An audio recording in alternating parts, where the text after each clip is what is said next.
5 মিনিটে সহজ একটা ডেজার্ট দেখে নিন, যেটা কিনা আলাদা করে চুলায় জাল করতে হবে না, রান্না করতে হবে না, কোনো কিছু বাইরে থেকে কিনে আনতে হবে না। সকালবেলার বেঁচে যাওয়া নাস্তা খাওয়ার পরে 2-1টা পরোটা কিন্তু থেকে যায়, সেটা দিয়ে এটা বানিয়ে নিতে পারবেন। আর এটা খাওয়ার সময় আপনার শৈশবের স্মৃতি অবশ্যই মনে পড়বে, কারণ শৈশবে এটা খায়নি এমন কেউ নেই। তো আমি এটাকে একটু সুন্দরভাবে সাজিয়ে পরিবেশন করেছি।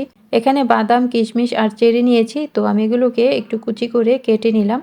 আর নেব হচ্ছে মিষ্টি। তো যেহেতু আমি 2টা পরোটা দিয়ে বানাবো, তাই আমি একটা ক্ষীরার চপ মিষ্টি নিয়েছি। মিষ্টিটা ডিপে ছিল, তাই বরফ জমে আছে। তো আমি এটাকে প্রথমে কুচি করে কেটে নেব।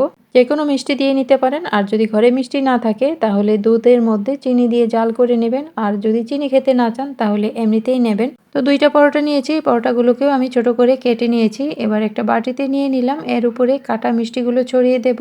আর নেব হচ্ছে দুধটাকে আমি জাল করে ঘন করে নিয়েছি।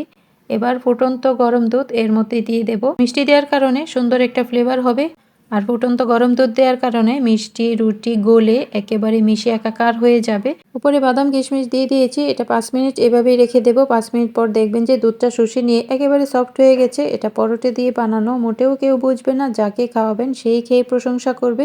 ডেজার্ট আইডিয়াটা কেমন হলো কমেন্ট করে কিন্তু জানাবেন। ভালো থাকুন, আল্লাহ হাফেজ।